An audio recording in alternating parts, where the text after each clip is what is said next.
Good morning everyone, this video is for Galsi West Bengal. So basically हमारे जो sir है वो 2006 से बच्चों को पढ़ा रहे हैं। मोर एजुकेशन के नाम से सर की क्लासेस चलती है, very provide live classes, recorded videos, notes and books in a very easy language that covers up your entire syllabus.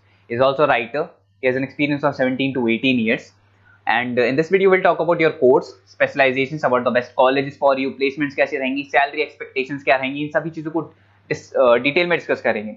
If you find this video informative, then do like the video, subscribe to our channel, hit the bell icon. Thank you very much.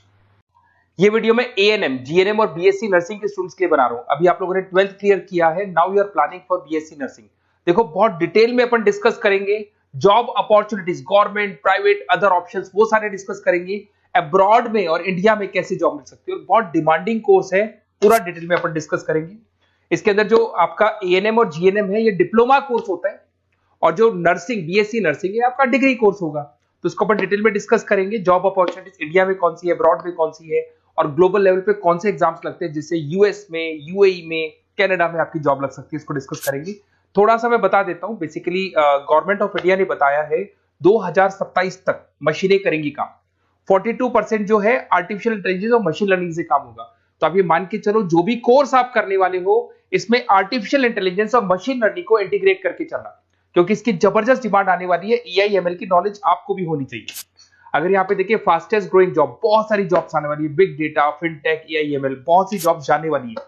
Fastest declining job, post office clerk, bank teller, data entry, cashier. आज cash deposit होता है bank में ATM से withdrawal होता है, passbook machine से update होती है। तो बहुत सारी जॉब्स जाने वाली है और आने वाली है। तो EI/ML को इंटीग्रेट करके चलना, इसकी डिमांड हमेशा रहेगी। मेरा क्लासेस चलता है ऑनलाइन, ऑफलाइन, रिकॉर्डेड, तीनों मोड पे मैं क्लासेस ले रहा हूँ। मुंबई में मैं पढ़ा रहा हूँ, जयपुर में पढ़ा रहा हूँ। उसके अलावा बहुत सारी चीजें जिसको अपन डिटेल में डिस्कस करेंगे। अभी आते हैं अपन ANM, GNM और BSc नर्सिंग पे आते हैं।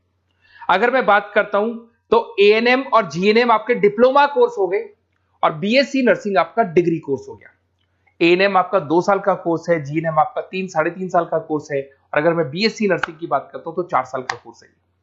इसके अंदर अगर आप ANM की बात करें तो 12+2 आर्ट साइंस किसी भी बैकग्राउंड से कर सकते हैं।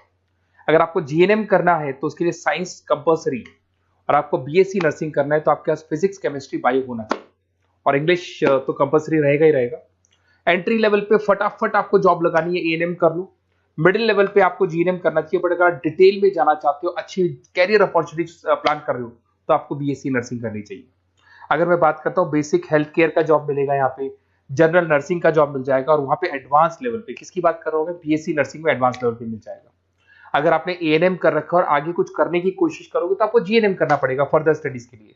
अगर GNM कर रखा है तो आपको BSc नर्सिंग करना पड़ेगा, और अगर BSc नर्सिंग कर रखा है तो फिर आप MSc कर सकते हैं।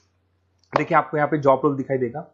बेसिकली हेल्थ केयर वर्कर, आशा वर्कर वाला काम करेंगे अगर आप ANM में है तो।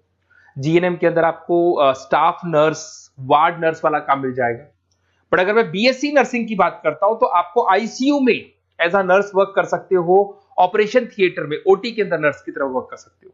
उसके अलावा नर्स एजुकेटर बन सकते हो, मतलब बेसिकली आप अपना खुद का जो क्लासेस बोलते हैं, जिसको अपन कोचिंग क्लासेस वगैरह खोल सकते हैं। अगर मैं वर्क एरिया की बात करता हूं तो हेल्थ, यहाँ पे आपको आंगनवाड़ी वगैरह में जॉब मिलता है।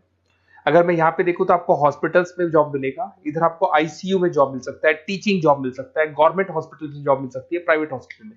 किसकी बात कर रहा हूँ, BSc नर्सिंग की बात कर रहा हूँ। अगर ग्रोथ की बात करें तो ANM के अंदर आपका लिमिटेड ग्रोथ होगा, मॉडरेट ग्रोथ की बात करें GNM में होगा, और अगर हाई ग्रोथ चाहिए, आपको अच्छा पैकेज चाहिए, तो फिर आपको BSc नर्सिंग में जाना चाहिए। अगर यहाँ पे सैलरी पैकेज की बात करें, फ्रेशर से लेके गवर्नमेंट जॉब तक भी 30,000 तक जाओगे आप ANM के अंदर। GNM के अंदर फ्रेशर से लेके गवर्नमेंट जॉब तक भी पहुंचते हो तो 12,000 से 40,000 तक पहुंचोगे।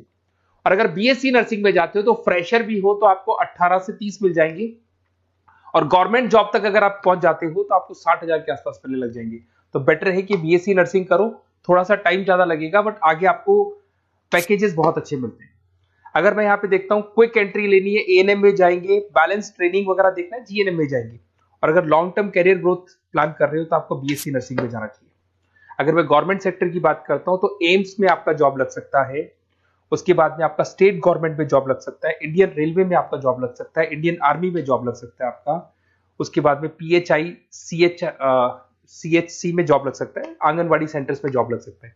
और कैटेगरी वाइज एएनएम का एएनएम वाला जॉब लगेगा, जीएनएम का जीएनएम वाला लगेगा, बीएससी नर्सिंग का जो थोड़ा सा हाई लेवल पे जॉब लगेगा। उसके बाद में अगर मैं प्राइवेट सेक्टर की बात करूं, Apollo hospital, Fortis, Manipal, CK Birla, सब में जॉब लग सकती है। तो सारे ऑप्शंस आपके पास रहेंगे, आईसीयू, स्टाफ केयर वगैरह बहुत सारी जॉब्स है। एएनएम जीएनएम की कैटेगरी वाइज जॉब लगेगा आप लोग का। अगर मैं बात करता हूं एनजीओस की, तो इसमें health care India, red cross society, UNICEF, WHO, यहां पे आपकी जॉब लग सकती है और वो कैटेगरी वाइज आपका जॉब लगेगा। अगर मैं सेक्टर्स की, अदर सेक्टर्स की बात करता हूं, तो आपके पास एक ऑप्शन है, अगर आपने बीएससी नर्सिंग कर रखा है तो टीचिंग असिस्टेंट बन सकते हैं आप, क्लिनिकल इंस्ट्रक्टर बन सकते हैं। होम केयर में अगर देखा जाए तो आपको होम केयर नर्स बन सकते हैं। टेली कम्युनिकेशन, आजकल ये टेली कंपनीज बहुत चल गई, जहां पे आप पेशेंट को, रिमोट एरिया में पेशेंट है, डॉक्टर नहीं है, तो आप उसको देखेंगे, सारे रिपोर्ट्स डॉक्टर को भेजेंगे, डॉक्टर्स को रिपोर्ट्स को स्टडी करके आपको सारा देगा। उसको अपन टेली मार्केटिंग भी बोलते हैं, टेली कंपनीज भी बोलते हैं। तो ये ऑप्शंस भी अवेलेबल है। अगर देखा जाए तो बीएससी नर्सिंग करने के बाद में आपकी गवर्नमेंट जॉब लग सकती है। गवर्नमेंट जॉब के लिए अगर आपको यूएई जाना है, उसके लिए अलग एग्जाम होगा, यूके कनाडा के लिए अलग एग्जाम होगा, और अगर आपको दुबई जाना है तो दुबई का अलग एग्जाम होगा। उसको देखते हैं अपन। अगर मैं बात करता हूं नेशनल काउंसिल एग्जामिनेशन, ये जो एग्जाम है ये यूएसए के लिए है। इसके अंदर आपका बीएससी नर्सिंग होना चाहिए, टॉफिल का एग्जाम भी आपका क्लियर होना चाहिए, और एग्जाम फॉर्मेट में ऑप्शन बेस्ड क्वेश्चंस आते हैं, 75 से लेके 145 तक क्वेश्चन रहते हैं। और इसका जो कॉस्ट आता है, बेसिकली एग्जाम का जो पेपर का कॉस्ट आता है $200 का कॉस्ट आएगा, और इसको क्लियर करने के बाद वो यूएसए और कनाडा में आपकी जॉब लग सकती है। अगर मैं बात करता हूँ दुबई के लिए, अगर आपको एग्जाम देना है तो DHA एग्जाम लगेगा आपका, दुबई हेल्थ अथॉरिटी करके एग्जाम लगता है। इसके अंदर आपका बीएससी नर्सिंग कंप्लीट होना चाहिए, 2 इयर्स का आपका एक्सपीरियंस होना चाहिए। एमसीक्यूज पेपर आएगा और $170 का आपका कॉस्ट आता है इसको पेपर को देने का, और ये वैलिड होगा दुबई हॉस्पिटल्स में। तो दुबई अगर जाना है तो ये एग्जाम आपको देना चाहिए। अगर यूएई का प्लान कर रहे हो, आबू दुबई का प्लान कर रहे हो, तो आपको HAAD करके एग्जाम है ये देना होगा। वही आपका बीएससी नर्सिंग और 2 इयर्स का एक्सपीरियंस चाहिए। ऑप्शन बेस्ड पेपर आएगा, 170 से लेकर $200 तक का इसका कॉस्ट लगता है। देखिए, अगर आपको बेस्ट कॉलेज देखना है नर्सिंग से रिलेटेड, तो आप मेरे को इस नंबर पे व्हाट्सअप कर सकते हैं या कॉल कर सकते हैं। तो मैं आपसे पूरा डिटेल में डिस्कस करूंगा। अपना नेम, नंबर, सिटी सब कुछ डाल के छोड़ दो और अपन डिटेल में डिस्कस करते हैं। और अगर कोई भी कॉलेज से रिलेटेड डाउट है तो मैं आपसे डिस्कस करूंगा। Okay, best of luck.